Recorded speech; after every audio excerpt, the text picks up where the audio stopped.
Bienvenidos a Pláticas Saludables, un programa informativo con especialistas invitados donde podremos aprender sobre diferentes temas de salud relevantes para nuestro tan ocupado estilo de vida. Pláticas Saludables. Amigos, ¿cómo están? Bienvenidos a Pláticas Saludables. Gracias por acompañarnos.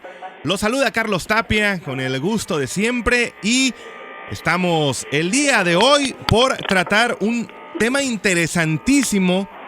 Se trata de infarto agudo al miocardio. Y bueno, también acerca de la prevención del infarto agudo al miocardio, cómo realizarla, cómo, cambiar algunos hábitos que podemos tener para estar en riesgo del infarto agudo al miocardio. Y saludamos esta mañana con muchísimo gusto a nuestro especialista. Se trata del doctor Álvaro Contreras Villaseñor. Él es cardiólogo clínico y cardiólogo intervencionista, egresado del Instituto Nacional de Cardiología Ignacio Chávez de la Universidad Nacional Autónoma de México. Es médico adscrito al Servicio de Cardiología Intervencionista del Centro Médico Nacional Siglo XXI y especialista en procedimientos coronarios de alto riesgo. Le damos la bienvenida al doctor Álvaro Contreras Villaseñor. Doctor, ¿cómo está? Muy contento de estar aquí. Muchas gracias por la invitación. Gracias, doctor. Gracias por acompañarnos. Y bueno, platíquenos acerca de lo que es el infarto agudo al miocardio, por favor. Bueno, pues este es un tema bastante candente en nuestro país, aquí en México. Ya luego, si leen las noticias, se darán cuenta que el actual presidente de México hace algunos años fue atendido cuando estaba antes de su campaña por temas de un infarto. El infarto es una enfermedad que afecta hoy en día a una gran proporción de todos los adultos, de todos los niveles socioeconómicos. Afecta a personas que viven en países de muy bajos ingresos, puede ser países tercermundistas o países del primer mundo. El infarto o la cardiopatía isquémica, que es como se conoce de una forma general a esta enfermedad, es una de las patologías que más problemas le ha ocasionado a los sistemas de salud en los últimos años. Hace muchos años, no tomaba tanta relevancia, por ejemplo, como las enfermedades infecciosas, las diarreas, las gripas, que eran las cuestiones que ocasionaban problemas importantes de salud. Obviamente me refiero de esto hace ya bastantes años. Uh-huh. Pero pues, conforme han avanzado las estrategias de medicina preventiva, estrategias de vacunación y la calidad de la atención infectológica, entre otras cosas, pues bueno, ha dado oportunidad para que este tipo de enfermedades se hagan cada día más presentes.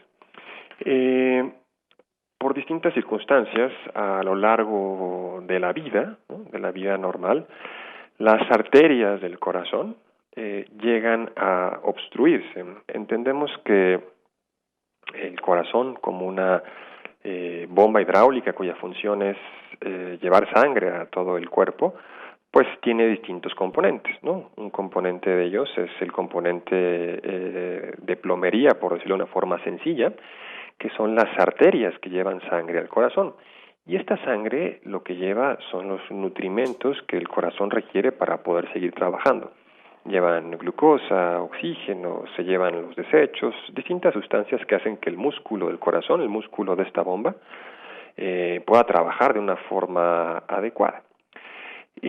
Como les platicaba, por distintas circunstancias a lo largo de la vida, estas plomerías, estos tubos, pueden llenarse de sarro, ¿no?, que es una forma sencilla de entenderlo, que cuando hablamos de sarro nos referimos a depósitos de placas de calcio, de colesterol, que lo que hacen es que van obstruyendo poco a poco la luz de esta tubería y pueden llegar a ocasionar que algún segmento del corazón, del músculo cardíaco, empiece a sufrir, ¿no?, que le deje de llegar la sangre con los nutrimentos necesarios para mantener su funcionamiento adecuado y esto ocasione que empiece a fallar.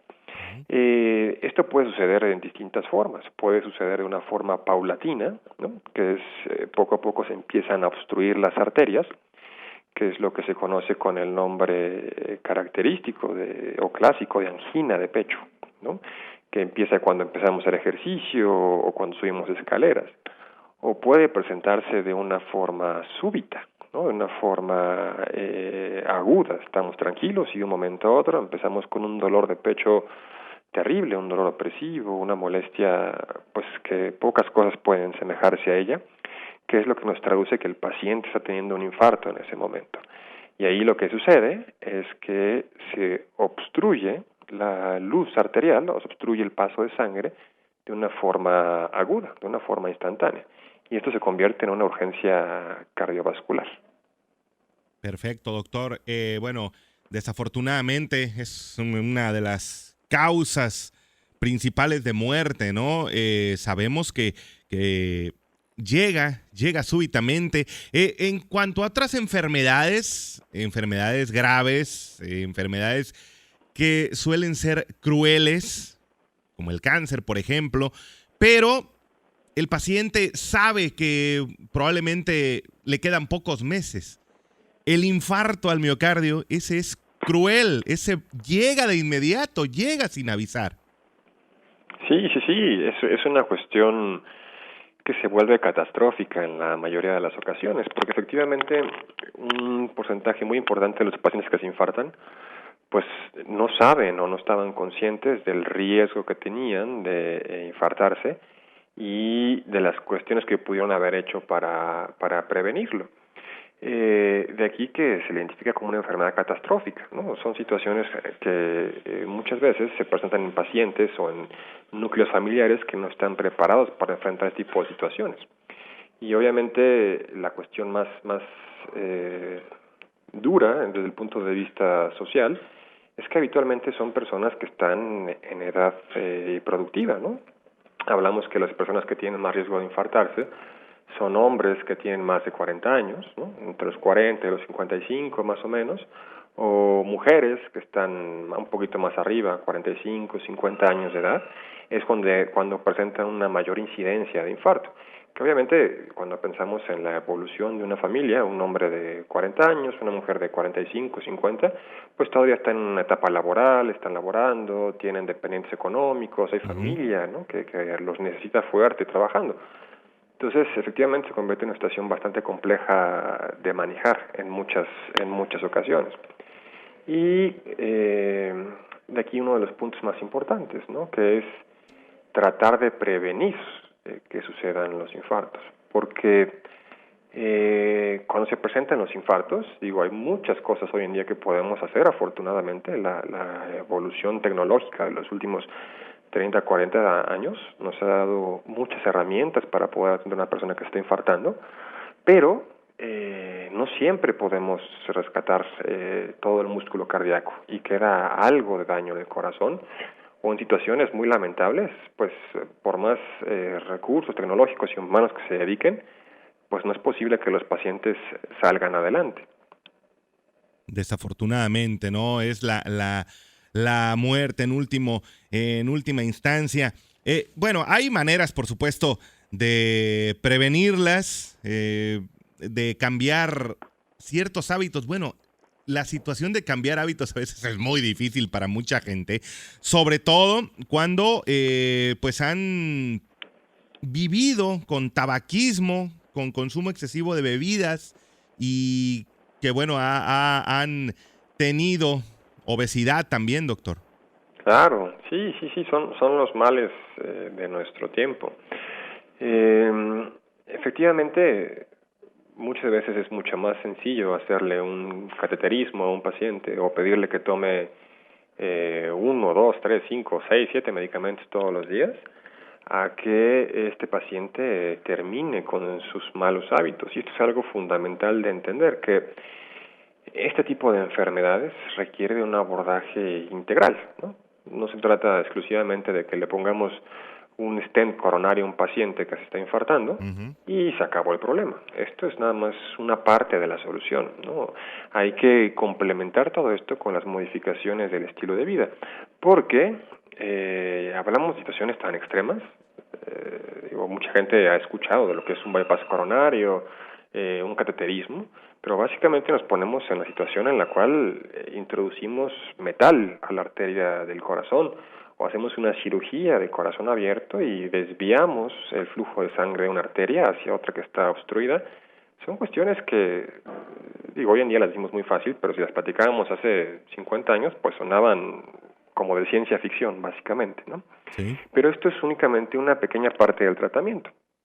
Hay muchos pacientes que se infartan y se les hace alguna de este tipo de terapias y pues regresan a su estilo cotidiano de vida, ¿no? Y efectivamente pues no hacen ejercicio, fuman, comen de todo, una vida muy estresante, etcétera, etcétera. Y pues todo esto tiene una caducidad, ¿no? Un stent, un puente coronario nos puede durar 10, 20 años o más, o nos puede durar un par de meses, dependiendo de qué tanto lo cuidemos. Entonces, de aquí la importancia de generar conciencia, ¿no? Y entendimiento por parte de la población de qué tipo de enfermedades, una, se pueden prevenir, dos, se pueden detectar a tiempo, y tres, una vez que se diagnostican y que se tratan, requieren de un cambio de actitud y de conducta en el estilo de vida de los pacientes y de sus familias. Muchas veces en los núcleos familiares, cuando se enferman una de las personas, pues les decimos, pues tienes que comer de esta forma, evitar esto otro, y a lo mejor el paciente lo intenta hacer, pero el resto de su familia pues, sigue con los malos hábitos, ¿no? A lo mejor por ejemplo, por decir hablar de otro tema, un paciente diabético que le decimos, pues tienes que controlar la cantidad de azúcares, carbohidratos, harinas, etcétera, y lo intenta hacer, pero pues esta persona come en casa y en su casa todos comen pasteles y chocolates, etcétera, etcétera, pues era una situación básicamente insostenible. Entonces, esto es un esfuerzo del núcleo familiar y además es un esfuerzo bastante positivo porque si tenemos, por ejemplo, ¿no? Hablamos de una familia de un papá, una mamá y dos hijos, ¿no? Y el papá, digamos que se infarta a los 45 años y los hijos tienen más o menos 20 y los hijos ya iban con sobrepeso, con problemas de colesterol, con falta de actividad física, etcétera.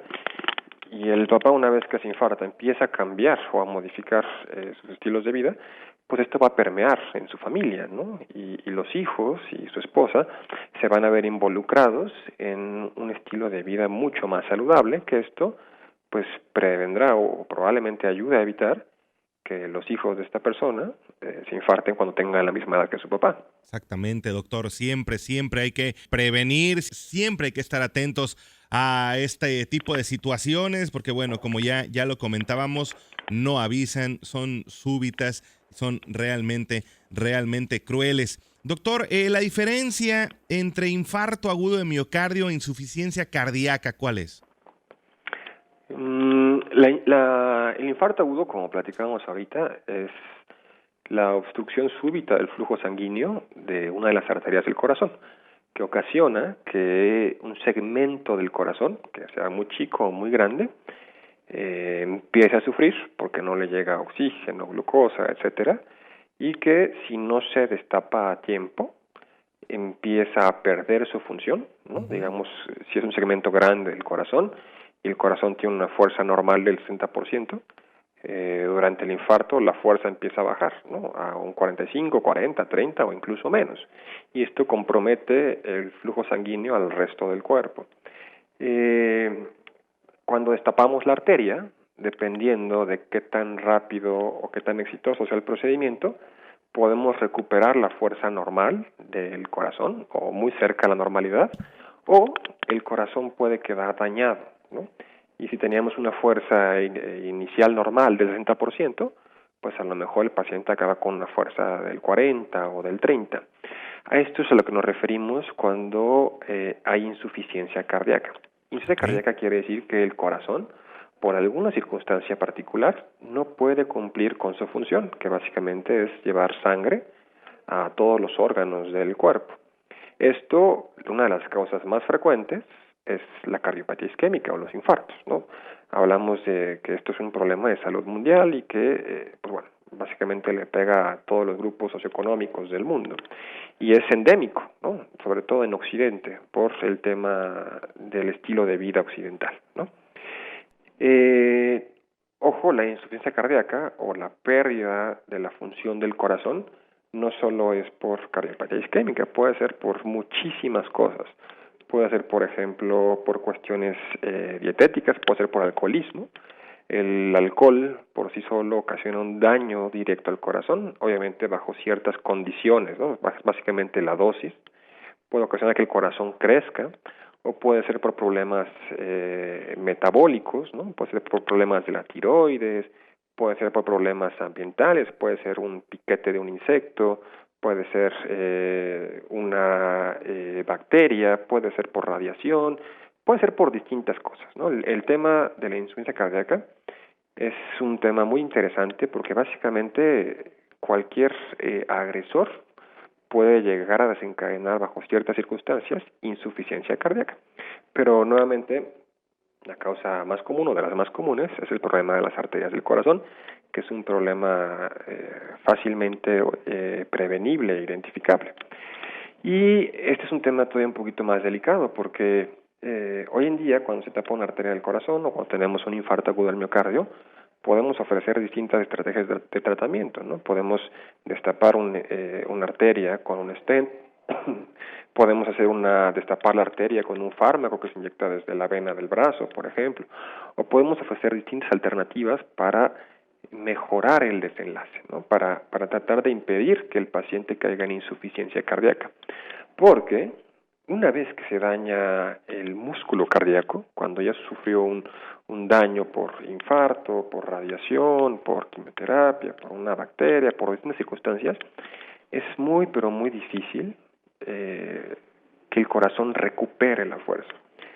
Una forma sencilla de entenderlo es que el segmento del corazón que ya se murió, pues se va a quedar muerto. Podemos dar algunos fármacos hoy en día para, digamos, tratar de compensar este déficit o mejorar la fuerza del corazón, y si obtenemos cierto grado de mejoría, pero no logramos recuperar habitualmente al 100% la fuerza cardíaca. Existen terapias pues bastante agresivas que se ofrecen a este tipo de pacientes, como es el tema de dispositivos de soporte ventricular, que es este tema del corazón artificial, ¿no? O dispositivos artificiales que nos ayudan a mantener la fuerza del corazón, que lamentablemente son situaciones que todavía están un poquito lejos de ser totalmente prácticas y compatibles con la vida normal de una persona, o incluso se les puede ofrecer este tipo de pacientes cuando están en una etapa muy avanzada, trasplante cardíaco, que por cuestiones lógicas no se le puede ofrecer a todos los pacientes, ¿no? Digamos, simple y sencillamente no hay corazones suficientes para todos los enfermos que lo necesitan, ¿no? Entonces, el tema de la insuficiencia cardíaca es una situación que requiere de un énfasis muy particular en el tema de la prevención, porque hoy en día estamos un poco limitados en lo que podemos llegar a ofrecer a este tipo de pacientes. Perfecto, doctor. Platíquenos de entre hombres y mujeres, la edad exacta o la edad pertinente para que se comiencen a hacer exámenes físicos específicamente acerca del corazón. Aquí la parte fundamental es que entendamos cuáles son los conceptos de prevención desde el punto de vista cardiovascular. Las principales, digamos, o los principales males que pueden afectar al corazón y que son prevenibles son temas de hipertensión, problemas de colesterol, problemas metabólicos como ácido úrico, glucosa o diabetes, estilo de vida, obesidad y sedentarismo. Entonces, sabiendo que estas son las principales causas, se recomienda de una forma general que todas las personas en edad adulta, digamos al llegar a los 18 años, acudan por lo menos una vez al año con el médico de primer contacto, el médico familiar, el médico general, que lo que hará este médico serán cuestiones muy sencillas, ¿no? Que será platicar con el paciente sobre sus estilos de vida, saber si es sedentario, si tiene conductas de riesgo, si usa drogas, si toma mucho, si fuma, etcétera, y empezará la consejería para tratar de limitar o eliminar este tipo de actitudes nocivas, ¿no? Además, el médico lo que va a hacer es tomar la presión, que es algo muy sencillo y que muchas veces no lo hacemos hasta que ya es demasiado tarde. Ese es otro tema, pero hay una razón por la cual a la hipertensión se le conoce como el asesino silencioso, porque empezamos con problemas hasta que la enfermedad ya está en una etapa bastante avanzada. También lo que va a hacer el médico es pesarnos, medir nuestra cintura, para saber cómo estamos con temas de sobrepeso y obesidad, ¿no? Que son cuestiones prevenibles desde el punto de vista cardiovascular. Entonces hablamos que en la escala de riesgo estamos identificando una persona que está entrando a la edad adulta, a los 18 años, en el cual podemos incidir en las cuestiones de prevención primaria, ¿no? Si tenemos un paciente que no hace ejercicio, que empieza con problemas de glucosa, que está empezando a fumar, pues la idea es platicar con ellos y decirles, ¿sabes qué? Deja de fumar, deja de hacer tampoco ejercicio, etcétera, etcétera, etcétera. Una vez que se identifica, ¿no?, cómo se encuentra el paciente en un estado basal, pues se podrá decidir qué tan seguido habrá que ver a este paciente, ¿no? Si es un paciente de 18 años que no tiene conductas de riesgo, hace actividad física, se encuentra en un buen estado de salud, pues el médico le podrá decir, ¿sabes qué? Nos vemos en un año, ¿no? Pero si es un paciente que ya empieza con algunas consideraciones particulares, pues a lo mejor el médico lo cita dentro de 3 meses o de 6 meses para darle seguimiento a los problemas pendientes. Esto es algo muy sencillo y es parte de la medicina preventiva general, porque además, en ese momento se van a identificar no solo cuestiones de riesgo cardiovascular, sino cuestiones de riesgo metabólico, otro tipo de enfermedades. El momento preciso para hacer una estrategia de diagnóstico preventivo cardiovascular dirigido es un poquito más adelante, ¿no? Digamos, ¿cuándo es el momento adecuado para que yo me haga una prueba de esfuerzo? ¿O cuándo es el momento adecuado para que me hagan una estudio de medicina nuclear o distintas circunstancias? Depende básicamente del riesgo cardiovascular del paciente, ¿no? Pacientes de riesgo cardiovascular elevado, ¿no? Por ejemplo, hombres que tienen más de 45 años, que tienen sobrepeso, tabaquismo, hipertensión, que se van sumando puntos que nos aumentan el riesgo cardiovascular, pues en ese momento se vuelve pertinente valorar un estudio como este, ¿no? Por ejemplo, un estudio muy sencillo de hacer, que es una prueba de esfuerzo, que nos da muchísima información. Si el paciente tiene a lo mejor 30 años, ¿no? Es mucho más joven, pero ya lleva varios años fumando, tiene diabetes desde los 6 años, por ejemplo, y tiene algún tipo de síntomas o algún tipo de circunstancia que nos hace sospechar que pudiera haber problemas del corazón, pues la estrategia de prevención sería un poquito más temprano, ¿no?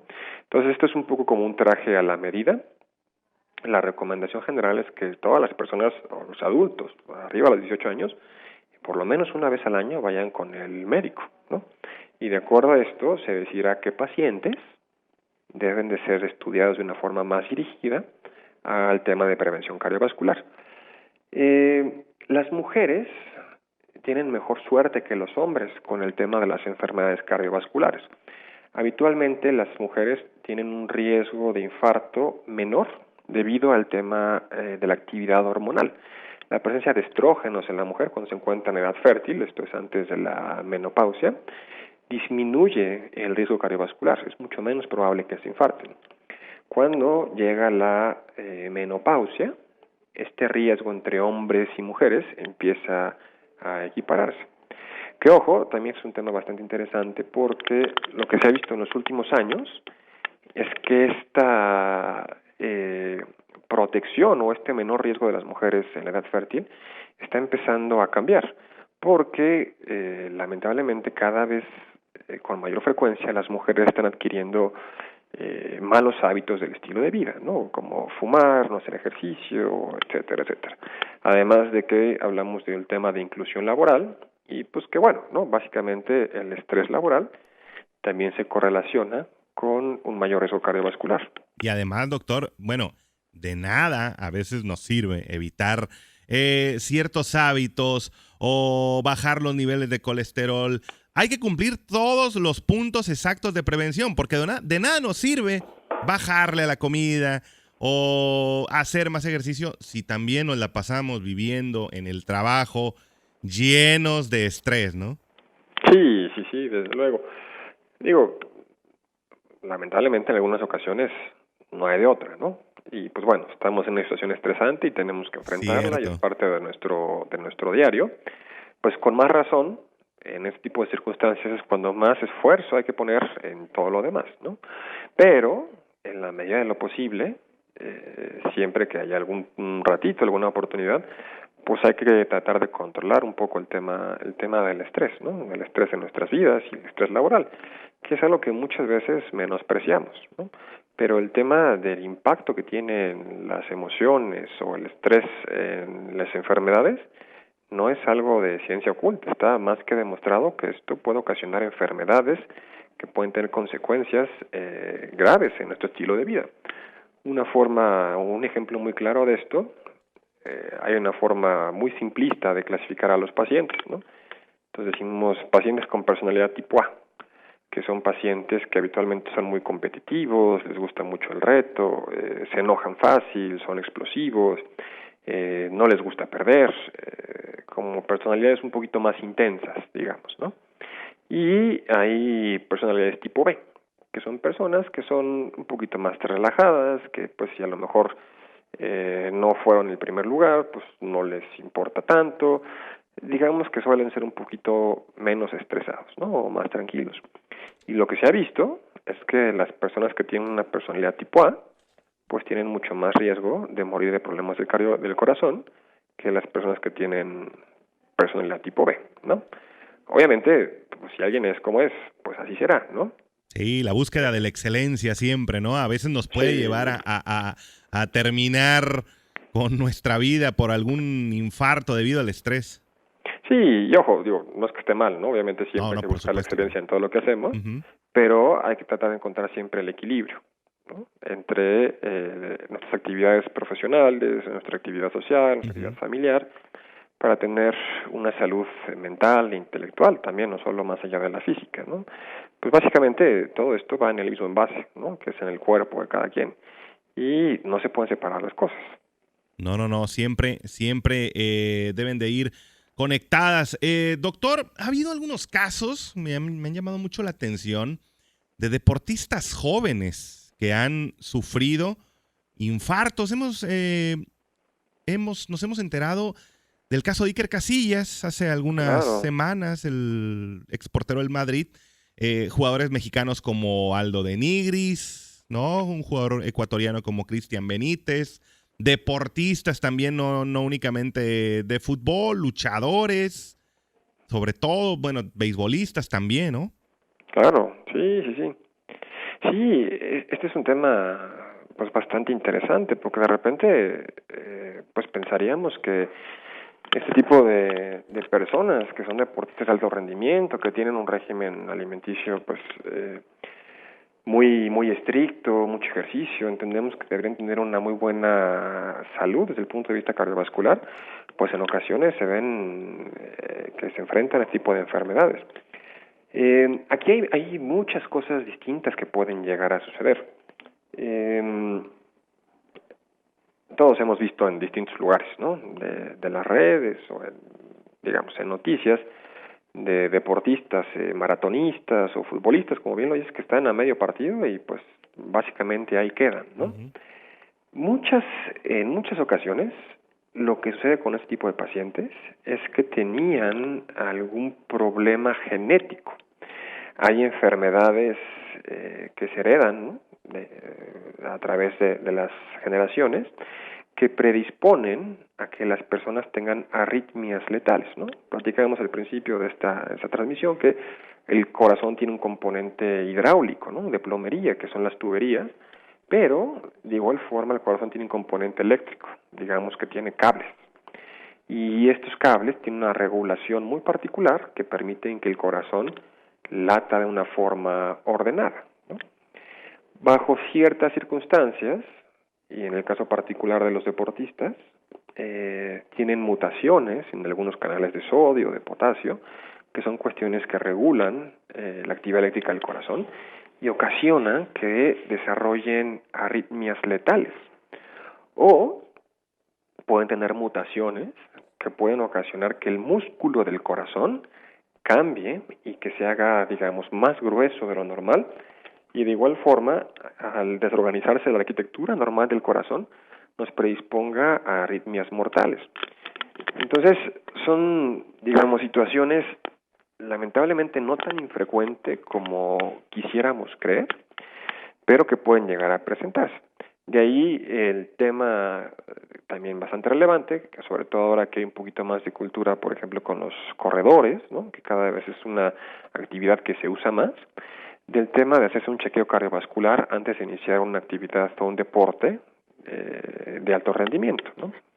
No es infrecuente que este tipo de personas, al estar ante un esfuerzo físico muy importante, por ejemplo un maratón, pues tengan arritmias o algo similar. Entonces la recomendación general es que si es que tenemos interés en participar en tipo de deportes, pues realicemos un escrutinio cardiovascular.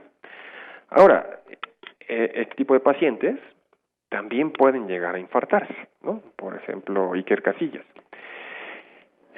Platicamos que la mayoría de los infartos son consecuencia de depósito de calcio y de sarro, ¿no? O de colesterol, digamos, en las arterias del corazón, pero no es la única causa, ¿no? Hay causas mucho menos frecuentes que pueden predisponernos al desarrollo de infartos. Por ejemplo,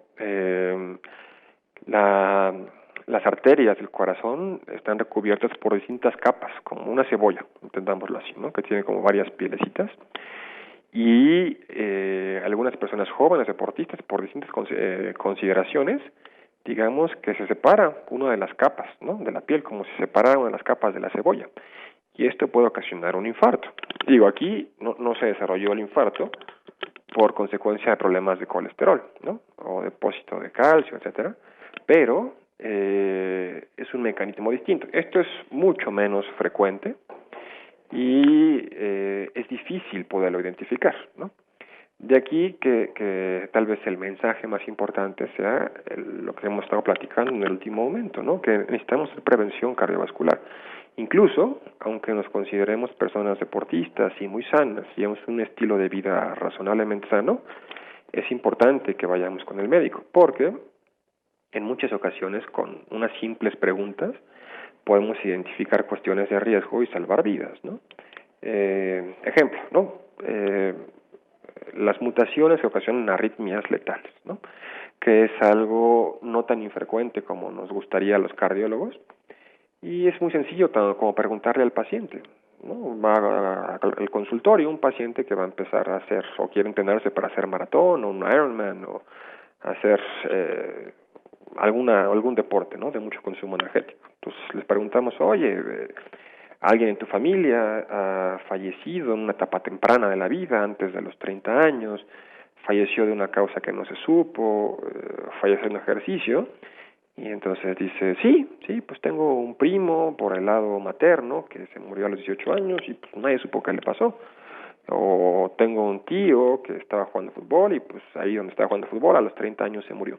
Este tipo de preguntas tan sencillas nos hacen a pensar a nosotros que puede presentarse este tipo de problemas. Entonces de ahí se derivará una serie de estudios que pues básicamente irán dirigidos a buscar tipo de problemas y hacer estrategias de prevención primaria, ¿no? A lo mejor con un fármaco podemos prevenir que este paciente tenga un evento de muerte súbita, o a lo mejor con un dispositivo, ¿no? Que le ponemos al corazón del paciente, pues podemos salvarle la vida. Entonces, de ahí nuevamente la importancia de la prevención, ¿no? Aunque tengamos o que creamos que tengamos un estilo de vida muy saludable, siempre es prudente que vayamos a revisión. Sí, y bueno, además existen infartos sin un dolor previo, ¿no? Sin otros síntomas, doctor. Sí, y digo, a veces suena medio sorprendente, pero en ocasiones cuando ya estamos ante el cardiólogo nos dice, oye, pues ¿sabes qué? Tú ya tuviste un infarto, ¿no? Ya tienes daño en este segmento del corazón, o ya tienes tapada esta arteria, o ya creció tu corazón, o ya tienes disminuida la fuerza del corazón, y los pacientes nunca se enteraron. A veces esto sucede porque en ocasiones el dolor o la manifestación clínica del infarto no es como esperaríamos que fuera. Entendemos que la característica clínica habitual del infarto es la presencia de dolor en el pecho, ¿no? que es un dolor que se describe como opresivo, ¿no? Siento como si tuviera un elefante que se me sentó en el pecho, siento algo que me aprieta, ¿no? Que me ocasiona falta de aire, y pues me quito, me volteo, me estiro, abro las ventanas y no se me quita, ¿no? Y no me mejora. Y además esta sensación se acompaña de mucha angustia, de falta de aire, digamos, un cuadro clínico muy aparatoso. Lamentablemente no siempre es así la manifestación clínica del infarto, ¿no? En ocasiones se puede manifestar como dolor en la boca del estómago, ¿no? Y si es un paciente que tiene antecedente de gastritis, por ejemplo, y tiene esta molestia en el estómago, a lo mejor piensa, no, pues sabes que yo creo que es gastritis, me voy a esperar y no voy a ir a que me revisen. O en ocasiones se presenta como dolor en la mandíbula, ¿no? Entonces sienten una sensación de rigidez, una molestia medio sorda a nivel de las mandíbulas, que el paciente dice, bueno, no sé, a lo mejor me contracturé, dormí mal, o piensa en cualquier cosa antes de pensar en un infarto. Este tipo de presentaciones clínicas atípicas son mucho más frecuentes en las personas de edad avanzada, en las personas de más de 65 años de edad, en las personas que tienen diabetes, porque habitualmente la diabetes ocasiona una alteración en la percepción sensitiva, y en las mujeres, ¿no? Las mujeres tienen un umbral o una percepción distinta de dolor con respecto a los hombres, y habitualmente toleran mucho mejor el dolor que nosotros. Entonces es mucho más frecuente que ellas sientan una molestia y, pues, digamos, no busquen la atención médica, ¿no? Entonces, una persona que cumple esas tres características, por ejemplo, una mujer diabética de edad avanzada, es mucho más probable que pueda presentarse de esta forma con un infarto, ¿no? Con una presentación atípica. Entonces, aquí es importante que entendamos cuáles son las situaciones clínicas que nos predisponen o nos aumentan el riesgo de infarto, ¿no? Número uno, que el dolor sea típico, ¿no? Como lo describimos ahorita. Número dos, que tengamos algo que nos aumente el riesgo de infartarnos, ¿no? Por ejemplo, tener más de 45 años, fumar, consumir alcohol de forma recurrente, consumir drogas, ser hipertenso, ser diabético, tener problemas de colesterol. Es el tipo de cosas que puede hacer que nos aumente el riesgo, ¿no? O que nos predisponga a infartarnos, ¿no? De ahí que si una persona de, no sé, digamos 18 años, tiene una molestia o un dolor en el pecho, es mucho menos probable que sea un infarto que alguien que tiene 45 o 50 años si es diabético, problemas del riñón y es fumador, ¿no? Entonces, el tipo de cosas que como población tenemos que saber para saber en qué momento es necesario que vayamos al servicio de urgencias. Exactamente. Doctor, cuando nosotros en casa somos testigos de que algún familiar le está sucediendo algún infarto, además de, bueno, llamar a las emergencias, en lo que llegan las personas que van a atenderlo, ¿de qué manera debemos actuar nosotros? Claro. Si una persona está describiendo este cuadro clínico, ¿no? Esta situación de dolor opresivo, ojo, habitualmente el dolor del infarto dura más de 30 minutos y tiene características de riesgo, pues nuevamente, lo primero es activar el servicio médico de emergencias y algo que es fundamental, que ayuda muchísimo, aunque suene algo muy sencillo, es darle aspirina al paciente. El simple hecho de darle aspirina de una forma temprana, ¿no? Durante el inicio del cuadro clínico, nos aumenta las probabilidades de que el paciente sobreviva. Estos son estudios muy viejos, estudios de los años 80, un poquito antes, en los cuales se demostró que el darle aspirina a un paciente que se está infartando aumenta la sobrevida casi en un 30%. Son números muy fuertes y es una medida muy sencilla de hacer. Ahí las recomendaciones generales son, primero las dosis, habitualmente con una dosis de 300 miligramos de aspirina es más que suficiente. Lo ideal es que la aspirina no tenga protección gástrica. Hay unas presentaciones de aspirina que están diseñadas para ocasionar menos molestias en el estómago, ¿no? Y tienen una capa de cobertura entérica, que hace que sea un poquito más lenta la absorción, ¿no? Digo, obviamente estando en esta circunstancia de emergencia, si es la que tenemos, la usaremos, ¿no? Pero bueno, es nada más como un comentario. Y lo ideal es que el paciente mastique las pastillas, ¿no? Le damos 3 pastillas de aspirina de 82 miligramos, por ejemplo, y le pedimos al paciente que las mastique, y a lo mejor un poquito de agua, ¿no? Porque al masticarlas se aumenta la velocidad con la que se absorbe la aspirina. Y esto, al aumentar la velocidad, digamos que aumenta la rapidez con la cual la aspirina puede impactar en la mortalidad del infarto. Pedirle al paciente que esté tranquilo, y si tuviéramos a la mano, o si el paciente ya supiera que tiene antecedente de angina de pecho, se pueden usar algunas dosis de medicamentos de emergencia, como nitratos, ¿no? En spray o por pastillas, pero habitualmente esto es reservado para los servicios médicos de emergencia, ¿no? Obviamente, si el paciente llegara a perder el estado de alerta, ¿no?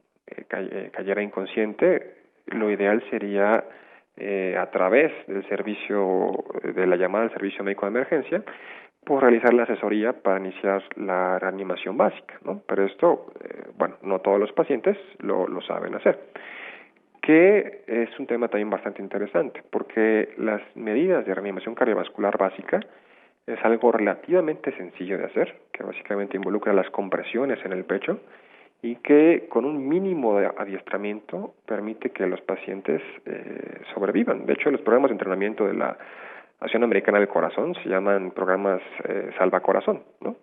Que cualquier persona de todas las edades, con un mínimo entrenamiento, lo puede hacer. Incluso hay programas muy interesantes y muy entretenidos dirigidos para niños, ¿no? Para que los niños sepan qué hacer si se llegan a enfrentar ese tipo de circunstancias. Doctor, las principales comidas, ahora sí que a las que les tenemos que bajar, ¿no? Para evitar cualquier tipo de sorpresa, ¿no? Con un infarto. Básicamente todo lo que sea procesado, de una forma general, no es bueno para el corazón. Una dieta saludable desde el punto de vista cardiovascular, el ejemplo clásico es una dieta mediterránea, ¿no? Que es una dieta que es baja en alimentos procesados, es rica en vegetales, en verduras y en frutas de origen natural, en semillas, que consta básicamente de aceites de alto contenido de grasas buenas, digamos, ¿no? Como es el aceite de oliva, por ejemplo, y una baja ingesta de carne roja, ¿no? Entonces, lo ideal es comer poca proteína animal. Si es que comemos proteína animal, de preferencia que sea blanca, nos referimos a aves, ¿no? O a peces. La carne roja, en todas sus presentaciones, es mala para el corazón. Obviamente, mientras más magra, mientras menos grasa tenga, pues bueno, es menos dañina, ¿no? Uh-huh. Todas las cuestiones que sean fritas, empanizadas, que estén llenas de grasas adicionales, ¿no? Por ejemplo, que estén llenas de gravy o de queso o de otro tipo de sustancias que contengan mucha grasa, pues quitan el valor nutrimental, ¿no? Por ejemplo, podemos decidir ser muy sanos y comer una ensalada de lechuga y berros y un poquito de nueces y ponerle un poco de atún. Y eso está muy bien, pero si la llenamos de aderezo ranch y le ponemos encima queso manchego, pues bueno, ¿no? Ya perdió toda la parte del valor nutrimental, ¿no? No, y nada perdón, doctor, nada de ensaladas, nada de lechuga con pozole abajo, ¿no? Tampoco. No, no, de preferencia no. Sí, es un poco de tratar de comer alimentos lo menos procesados posibles, ¿no? Cierto. Todos los alimentos congelados, los alimentos de microondas, habitualmente tienen un contenido muy elevado de conservadores y de grasas malas, ¿no? Grasas trans.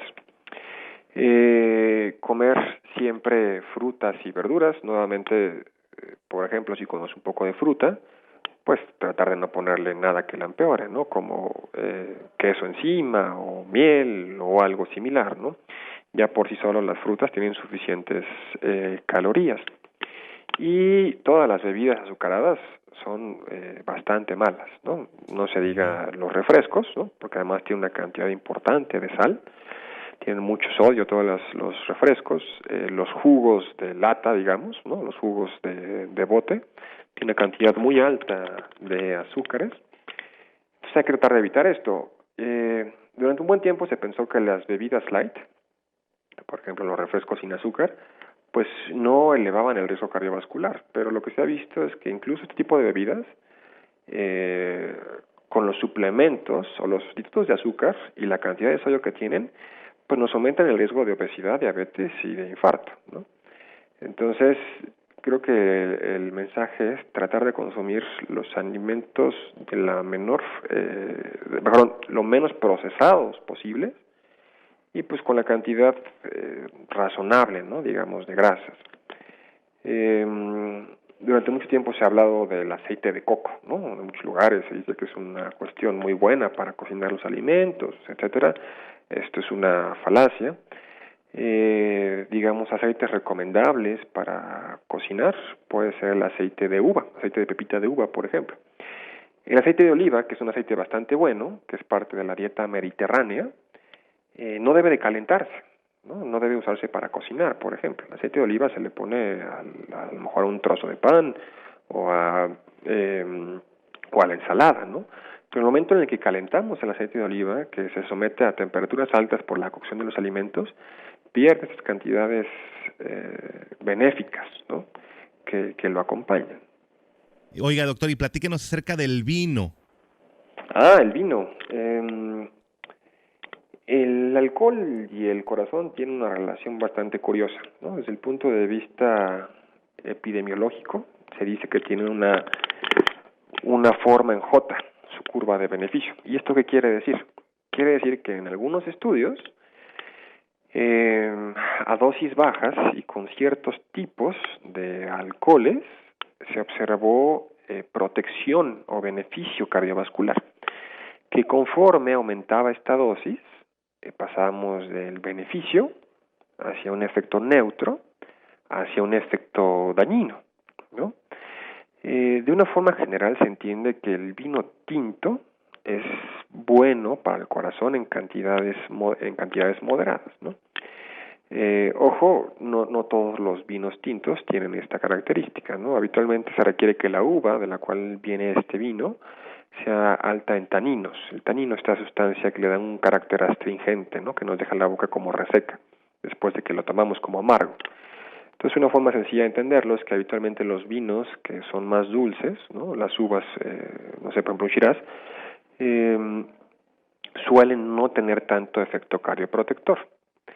Hay estudios recientes de este año, estudios muy grandes, que lo que apuntan es que no hay ninguna dosis de alcohol sana o no hay ninguna dosis de alcohol que no ocasione daño al cuerpo, ¿no? Desde el punto de vista general, porque el consumo de alcohol no solo se relaciona con enfermedades cardiovasculares, sino con problemas metabólicos, por ejemplo, diabetes, ácido úrico, gota, o incluso en algunas circunstancias se relaciona con cáncer, ¿no?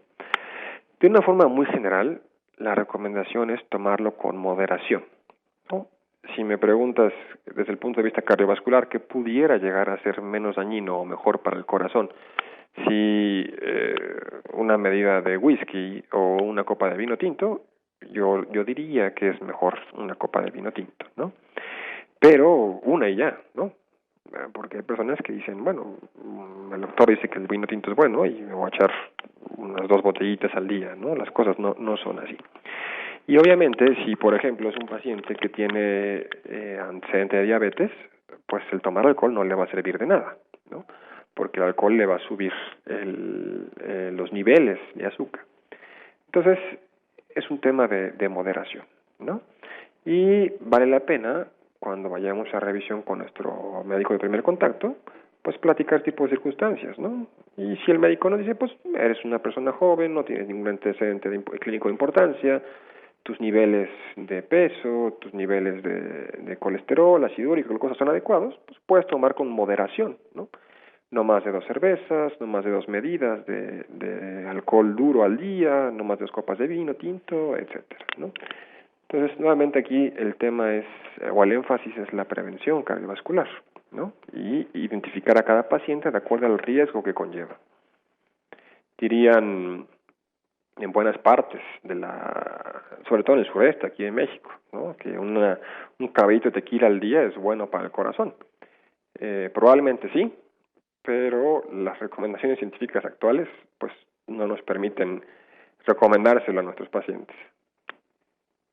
Entonces, doctor, cualquier edad es muy buena para comenzar a prevenir este tipo de infartos desde que tenemos 20 años, desde que tenemos 30, en relación al tipo de vida o al tipo de hábitos que estemos teniendo, ¿no? Efectivamente, es ideal, ¿no? En cuanto lleguemos a la edad adulta, empecemos con nuestras revisiones anuales, ¿no? Desde el punto de vista pediátrico, existen ciertas recomendaciones que hay que seguir, ¿no? Yo lo que les puedo hablar ahorita es del punto en el cual los adultos tenemos que empezar a cuidarnos, y es desde el momento en el que llegamos a la edad adulta, ¿no? Una vez al año mínimo hay que ir a la atención médica. Ok, doctor, ¿alguna información que quisiera usted agregar acerca de este tema? Sí, hacer énfasis en el punto de la prevención. Son cuestiones que habitualmente se pueden resolver de una forma bastante sencilla y que se pueden prevenir. Nos cuesta muchas veces trabajo pensar a largo plazo, ¿no? Y nos enfrascamos mucho en el momento en el que estamos viviendo ahorita, ¿no? Lo que platicamos hace rato. Y decidimos enfrascarnos únicamente en nuestra actividad laboral, descuidar todo lo demás, descuidar nuestra salud, nuestra familia, nuestro ejercicio. Y a lo mejor pues podemos ser muy exitosos y llegar a los, 50, 60 años en un gran puesto y con una gran cuenta en el banco, pero a lo mejor tenemos una muy mala calidad de salud, ¿no? Y a lo mejor tenemos mucho dinero para comer en los mejores restaurantes, pero nuestra salud no nos lo permite, ¿no? Y llega el punto en el cual las enfermedades nos limitan nuestra calidad de vida. Entonces, esto es un esfuerzo continuo, y es algo que es fundamental les enseñemos a nuestros hijos, ¿no? Desde etapas muy chiquititas, ¿no? Desde bebés, básicamente, ¿no? Tenemos que hacerles entender a nuestros hijos que la obesidad no está bien, que el comer alimentos chatarras no está bien, que el no hacer ejercicio no está bien, porque son cuestiones que vienen de familia, ¿no? De ahí que el problema de la obesidad, de las enfermedades del corazón, la diabetes, todo esto sea un problema mundial, ¿no? Es una cuestión de hábitos y son hábitos que vienen desde nuestra casa.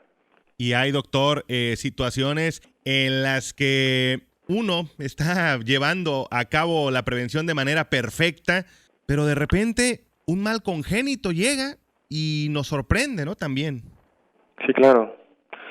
Sí. Y lamentablemente, por más que nos esforcemos, habrá cosas que saldrán de nuestro control, ¿no? Habrá cosas que, por más atención que pongamos o más esfuerzo, no podremos llegar a identificar con tiempo o a prevenir. Pero hay muchas, o la gran mayoría de las enfermedades que nos afectan nuestra calidad de vida pueden ser prevenibles, ¿no? Obviamente, si nos enfrentamos a un imprevisto o alguna circunstancia de esta, pues bueno, encontraremos el momento de resolverlas, ¿no?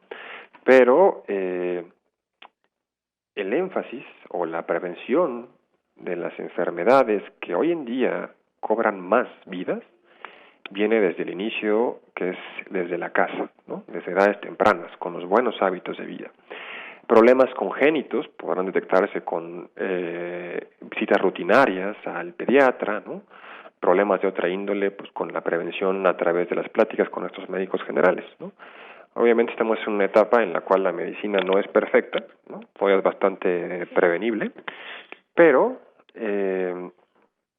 tenemos que seguir trabajando en esto, ¿no? Y el trabajo es de todos, tanto de los que estamos de este lado, ¿no? Que es el sistema de salud, como el paciente y todo su círculo social. Exactamente. Doctor Álvaro Contreras Villaseñor, muchas gracias por habernos acompañado el día de hoy en nuestras pláticas saludables.